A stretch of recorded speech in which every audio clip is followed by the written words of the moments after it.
Cada año Lisa, los niños y yo visitamos uno de nuestros lugares favoritos, Lake Placid, Nueva York. Lake Placid queda en el centro de las montañas de Adirondack, que queda en el noreste del estado de Nueva York. Una de las cosas que me gusta es que no tengo que tomar avión, no me gusta volar. Está a 5 horas de nuestra casa. Nos montamos en nuestro vehículo y cogemos hacia el norte. Y es un viaje hermoso. Especialmente este último año fuimos en octubre, ya todas las hojas estaban cambiando de color y era un paisaje increíble. En realidad no hay nada como tomar esa ruta 87 norte en el estado de Nueva York y salirse en esa salida que dice Ruta 73. Y coger esa carretera entre las montañas, unas imágenes, una carretera panorámica increíble. Y esa carretera llega hasta el mismo centro del pueblo de Lake Placid. Si a usted le gusta el bosque o le gustan las montañas o los ríos y las actividades afuera, sea en el invierno o en el verano, ponga en su lista de lugares que visitar, ponga Lake Placid. Aquí en la pantalla hay una foto que tomamos nosotros este año pasado. Señala antes de la entrada del pueblo de Lake Placid. Pero yo quiero que usted se imagine esto. Estamos Lisa, los niños y yo guiando, vemos este letrero, este señal, y allí parqueamos el carro debajo de este letrero. Sacamos nuestras sillas, sacamos nuestra nevera, los sándwiches, y nos sentamos allí solamente a observar los carros y el tráfico pasar, de camino a Lake Placid. Y de ahí nos regresamos a casa después. Nunca experimentaremos lo que es ir y estar en Lake Placid. Quiero leerles lo que escribí aquí. Señales o letreros existen para dirigirnos hacia algo, pero la señal o el letrero en sí no es a lo que nos dirigimos. Si usted no sabía esto, los evangelios, Mateo, Lucas, Marcos y Juan, describen los milagros de Jesús como ¿qué? Como señales. Hermanos, temo que muchos solos se enfocan en el milagro y allí se quedan,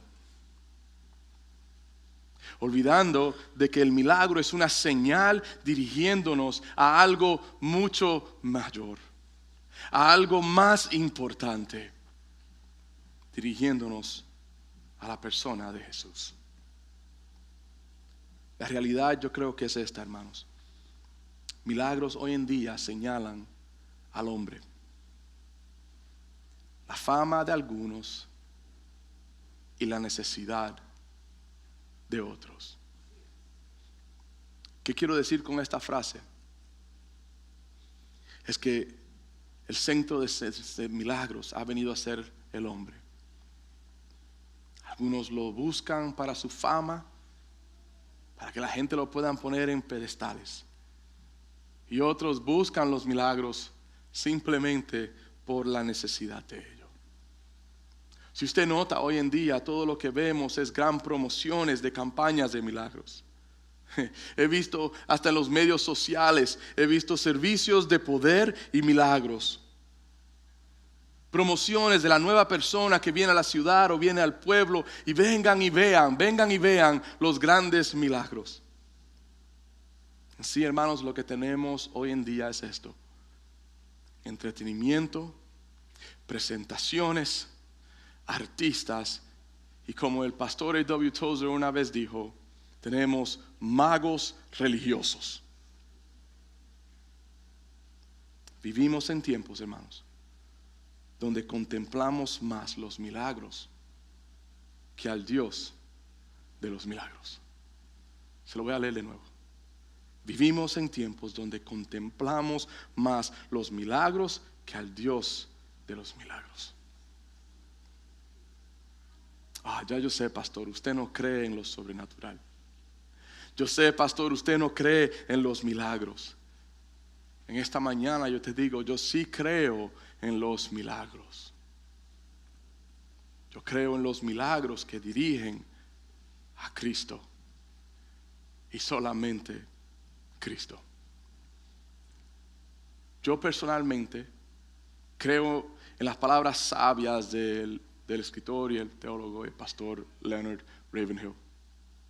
Cuando él escribió: el mayor milagro que Dios puede hacer hoy es sacar a un hombre impío de un mundo impío y hacer a ese hombre santo y ponerlo de nuevo en ese mundo impío, y estando allí, ¿hacer qué? Santificarlo. Cada mañana que yo me miro en el espejo, veo un milagro. No un milagro por lo que yo he hecho, y no un milagro porque yo me he merecido algo, sino un milagro por lo que Dios ha hecho en esta vida. Un milagro de que Él ha tomado un hombre impío como yo, me ha sacado de un mundo impío y me ha santificado solamente a través de su Santo Espíritu, y me ha puesto de nuevo en este mundo impío. Mi anhelo y mi deseo, y no sé usted, es que este milagro, esta vida en Cristo, dirija a otros a Él. Yo quiero que este milagro sea un letrero, una señal. ¿No es eso lo que son milagros? Yo quiero que usted abra su Biblia, el libro de Juan capítulo 2, versículos 1 al 12. Si no tiene su Biblia y hay alguien al lado suyo que tiene la Biblia, como dije la semana pasada, no se la quite. Puede sentarse al lado de ellos y ver. Si no, tenemos siempre aquí en la pantalla, o puede entrar en la aplicación de Bible App y puede seguirnos allí. Lo que quiero hacer hoy es esto. Quiero leer la historia entera. Vamos a leer del 1 al 12. ¿Okay? Y entonces entramos en la enseñanza. Voy a ser bien breve, voy a ser bien directo en el día de hoy. Le prometo que no voy a hablar mucho. Juan 2, 1 al 12. Al tercer día se hicieron unas bodas en Caná de Galilea, y estaba allí la madre de Jesús. Está hablando 3 días después de lo que habíamos hablado con Juan y sus discípulos. Y fueron también invitados a la boda Jesús y sus discípulos. Y faltando el vino, la madre de Jesús le dijo: no tienen vino. Jesús le dijo: ¿qué tienes conmigo, mujer? Aún no ha venido mi hora. Su madre dijo a los que servían: haced todo lo que os dijere. Y estaban allí 6 tinajas de piedra para agua, conforme al rito de purificación de los judíos, en cada una de las cuales cabía 2 o 3 cántaros. Jesús le dijo: llenar esas tinajas de agua, y las llenaron hasta arriba. Entonces les dijo: sacar ahora y llevarlo al maestresala. Y se lo llevaron. Cuando el maestresala probó el agua hecha vino, sin saber él de dónde era, aunque lo sabían los sirvientes que habían sacado el agua, llamó al esposo y le dijo: todo hombre sirve primero el buen vino, y cuando ya han bebido mucho, entonces el inferior. Mas tú has reservado el buen vino hasta ahora. Este principio de señales hizo Jesús en Caná de Galilea, y manifestó su gloria.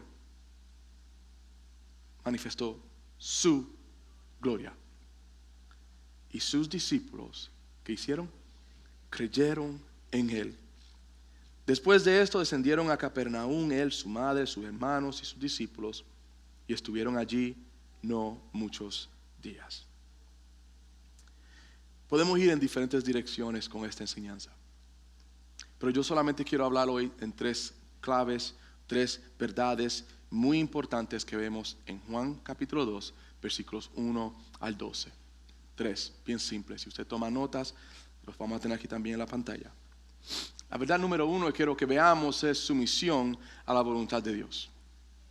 Sumisión a la voluntad de Dios. En realidad el milagro requiere sumisión a la voluntad de Dios.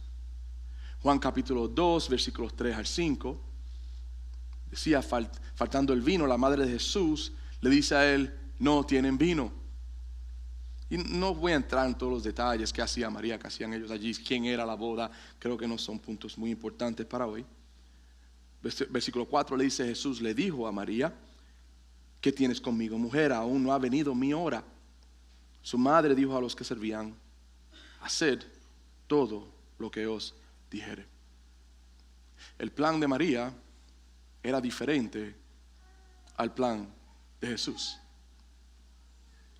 ¿Cuántas veces tú y yo no hemos tenido planes que son diferentes a los planes de Dios? ¿Hay alguien aquí que le ha sucedido eso? ¿O yo soy el único?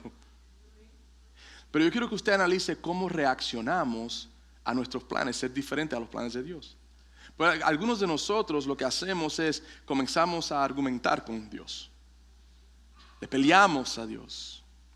Hay otros que hacen quizás lo diferente, tratan de convencer a Dios, tratan de manipular a Dios. Y hay otros que quizás lo que hacen es dan vuelta a sus espaldas y se van y se alejan de Dios. ¿Cómo vemos aquí a María reaccionar? Porque el deseo de ella era de que no había vino. Jesús, haz algo. Y Jesús la detiene y le dice, no es a tu manera, es a mi tiempo. Y mire cómo reacciona ella. Porque tenemos que someternos aunque no vaya como esperamos o deseamos. Tiene que ser obvio en nuestras vidas, hermanos, de que aunque nuestros planes no vayan de acuerdo a los planes de Dios, tenemos que siempre someternos a los planes de Dios. Tenemos que esperar en Él, tenemos que someternos por completo. Y ahí están las palabras de María cuando le dice a los siervos, dice que haced todo lo que os dijere. Hay una gran lección aquí para nosotros aprender. El milagro es una realidad cuando nuestra voluntad se somete en obediencia a la voluntad de Dios. Es una enseñanza clara que nos da Pedro. Si usted va a primera de Pedro, capítulo 5, versículos 6 al 7, él escribe y comienza con las palabras perfectas, yo creo. Humillaos. Humillaos pues, ¿dónde? Bajo la poderosa mano de Dios. ¿Quién tiene el poder en esta situación? Dios, no yo. Ahí es donde comienza. Dice allí, bajo la poderosa mano de Dios, para que Él os exalte cuando fuere tiempo. Versículo 7, echando. Si algo que usted quiere marcar, marque la palabra echando en su Biblia. Echando que todas vuestras ansiedades sobre Él. Nuestra dependencia está en ¿dónde? Debe estar en Él. Porque el poder está en Él. La autoridad está en Él. Y dice Pedro, echando todas vuestras ansiedades sobre Él, porque Él tiene cuidado de vosotros. No solamente Él tiene el poder, Él tiene la autoridad, sino que también tiene amor y misericordia y compasión hacia nosotros. Qué lindas palabras. María dijo, haced todo lo que Él os dijere, aunque no era la manera que ella lo había planificado. En esta mañana yo te pregunto, ¿puedes hacer tú lo mismo? ¿Puedes hacer tú lo mismo? Porque quizás no has experimentado el milagro de Dios en tu vida. Porque simplemente no has sometido tu vida a la voluntad de Él. Les aseguro, la manera de Él siempre va a ser mejor que la nuestra. Segunda verdad que vemos aquí en Juan capítulo 2, versículo 1 al 12, es este. Gozo verdadero nunca proviene de religión. El gozo verdadero proviene de obediencia a Dios. Quiero que vea el versículo 6. Versículo 6 dice, estaba allí 6 tinajas de piedra para agua, conforme al rito de la purificación de los judíos, en cada una de las cuales había 2 o 3 cántaros. Antes de entrar en esto, quiero ser claro con algo. Vino en el primer siglo no es lo mismo que consideramos nosotros hoy en día. En la cultura judía, el vino era 3 partes agua y 1 parte vino. Mientras estudiaba, muchos de los historiadores decían que tomar vino sin mezclarlo con agua era una costumbre bárbara, perdón, iba a ser barbárica, bárbara. Era lo que se consideraba.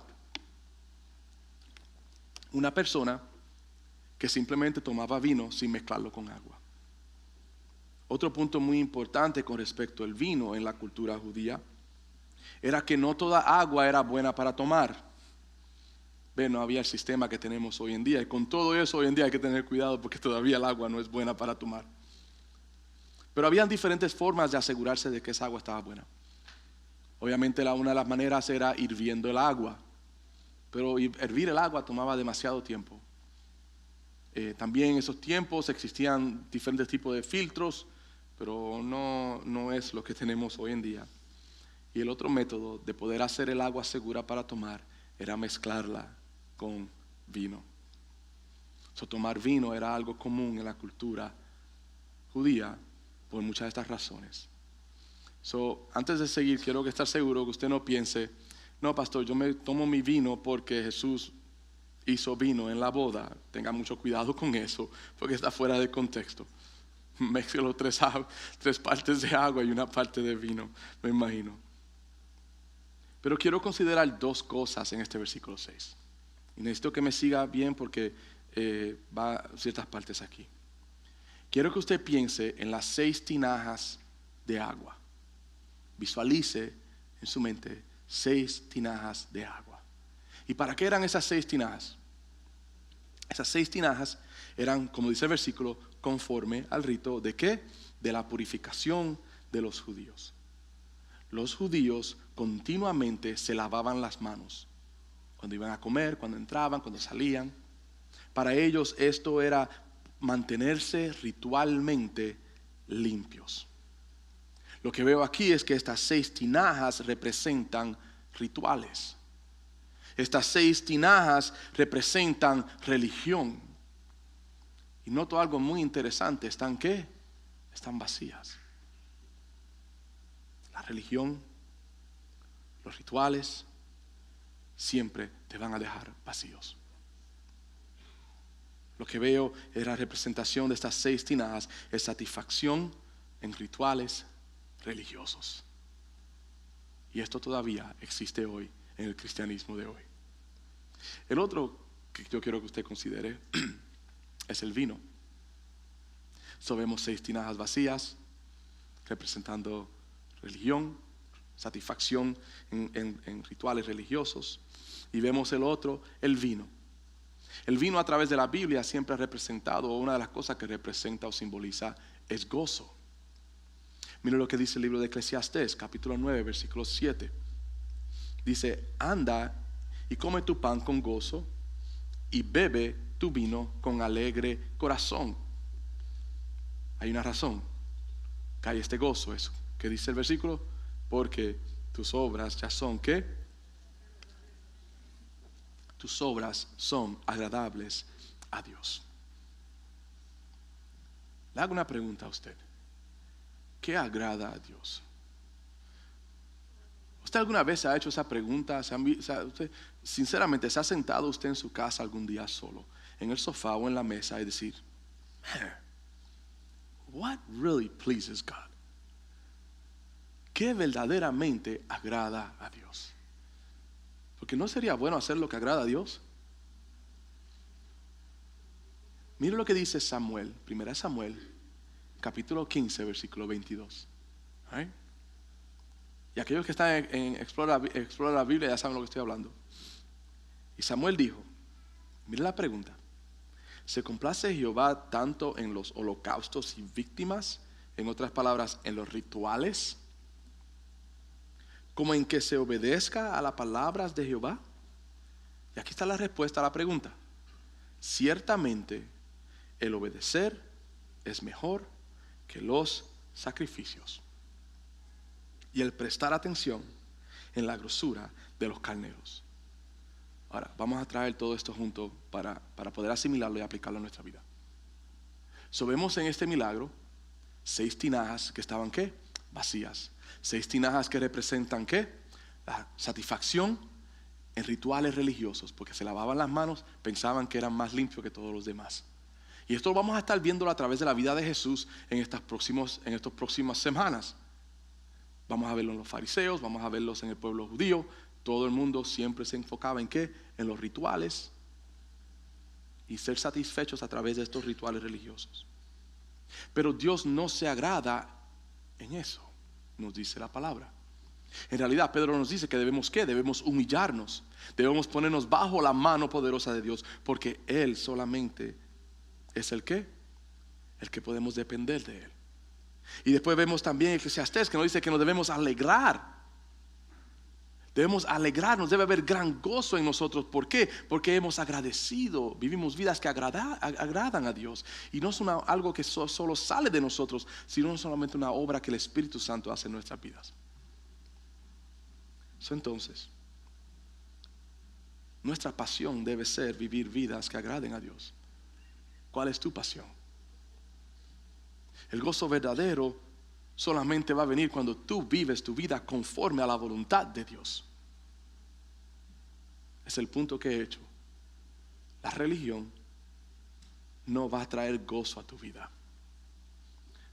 Los rituales religiosos no van a traer gozo a tu vida.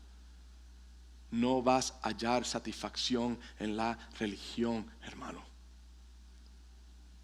Solamente vamos a hallar gozo en obediencia a Dios. Me encantan las palabras del pastor Charles Spurgeon, cuando él dijo: obediencia a la voluntad de Dios es el camino a honor perpetuo y gozo eterno. Amén. Te hago una pregunta. Quiero que veas profundo en tu corazón en este momento. ¿Están tus tinajas vacías? ¿Hay 6 tinajas en tu corazón? Porque mi oración para ti en este día es esta: que el Espíritu Santo llene tu corazón. Que el Espíritu Santo llene tu corazón religioso. Y puedas tú experimentar el milagro de transformación, así como transformó el agua en vino. Que ese milagro sea una realidad en tu vida. Que te deleites en Él. Que te deleites en obediencia a Él. Que vivas conforme a su voluntad. Porque la realidad es esta, hermano. No puedo ser más claro que esto. El verdadero gozo solo proviene cuando vivimos vidas de obediencia a Él.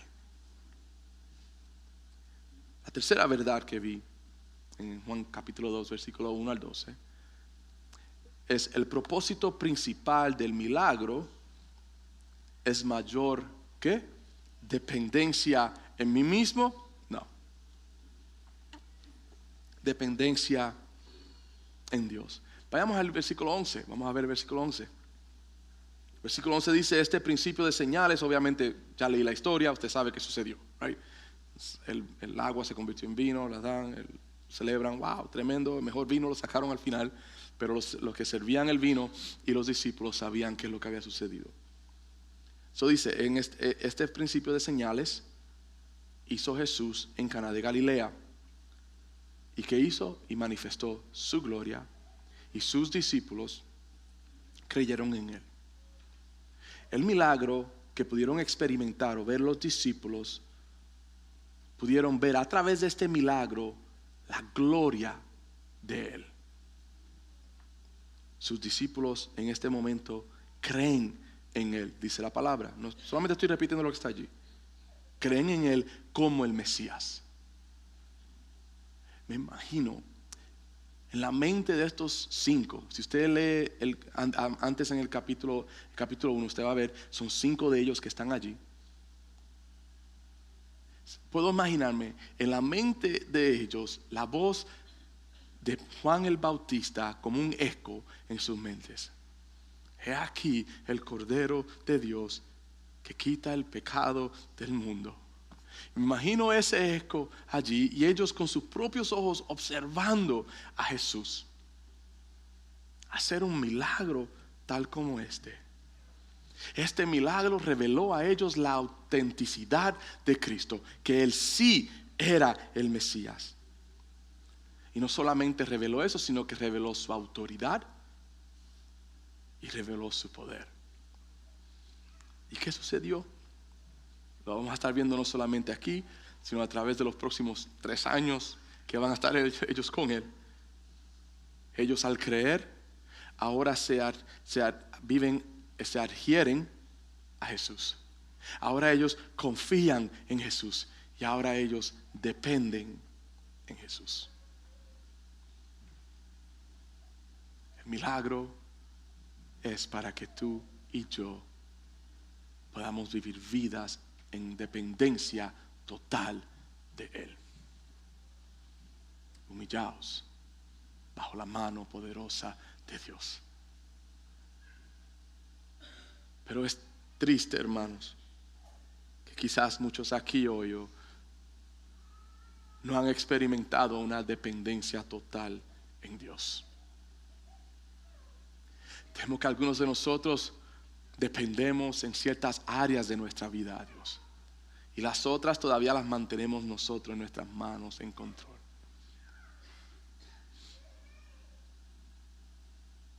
Comienza hoy. Comienza hoy. Olvídate de ayer, comienza hoy. Reconociendo que el gran milagro de transformación en tu corazón y en tu vida que ha hecho Él va a traer una mayor dependencia en Él. La situación en tu familia, en las manos de Él. La situación de tu salud, en las manos de Él. La situación con tus hijos, en las manos de Él. La situación de las finanzas, en las manos de Él. La situación con el gobierno, en las manos de Él. Y sobre todo, mi situación de mi condición de pecado, totalmente se la entrego en las manos de Él. Si simplemente pudiéramos vivir lo que David entendía en el libro de Salmos capítulo 23 versículo 1. Jehová es mi pastor y nada me faltará. En inglés dice, the Lord is my shepherd, I shall not want. Nada me faltará porque estaré siempre satisfecho en Él. ¿Estás tú satisfecho en Él? Solamente estarás satisfecho cuando Él sea tu dependencia total. Ya para terminar, quiero repasar las 3 verdades para que se nos quede en la mente. Número 1, sumisión a la voluntad de Dios. El milagro en tu vida requiere una sumisión a la voluntad de Dios. El milagro proviene de Él, no de ti. Número 2, el gozo verdadero nunca proviene de la religión, hermanos. El gozo verdadero en tu vida estarás satisfecho solamente cuando vivas en obediencia a Dios. Y número 3, el propósito principal del milagro no es para exaltar al hombre y no es para satisfacer tu necesidad. El propósito del milagro es para glorificarlo a Él, para mostrar su autoridad, para demostrar que suyo es el poder, que suyo es la autoridad y que suya es la gloria. Y porque suyo es el poder, y porque suyo es la autoridad, y porque suya es la gloria, yo dependo totalmente de Él. 3 verdades simples en 12, 13 versículos, en una historia que muchos de nosotros conocemos. Pero quiero regresar a un punto que traje en el principio. Fielmente creo esto. Vivimos en tiempos donde contemplamos más los milagros que al Dios de los milagros.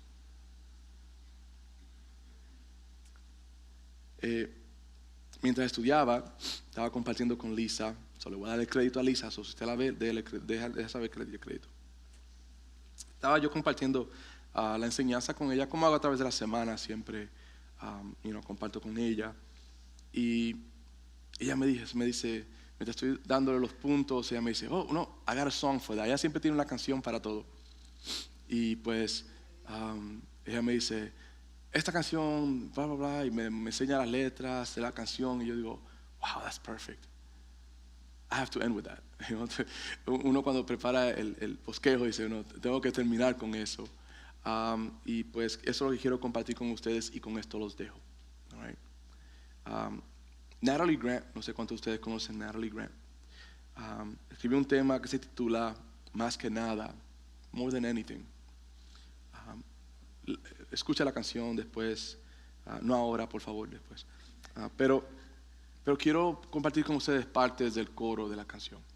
So mediten esto y a la misma vez reflexione en lo que Juan nos enseña. Ella dice, ayúdame a desear al sanador más que la sanidad. Eso es profundo. Ayúdame a desear al Salvador más que la salvación. Ayúdame a desear el dador más que lo dado. Ayúdame a desearte a ti, Jesús, más que cualquier cosa. That's beautiful. Increíble. Mi oración es que esto sea una realidad en cada una de nuestras vidas. Que deseemos más al sanador. Que deseemos más al Salvador. Que deseemos más al dador. Y sobre todo en cada una de nuestras vidas, hermanos, que deseemos a Jesús más que cualquier cosa, más que hasta nuestras propias vidas.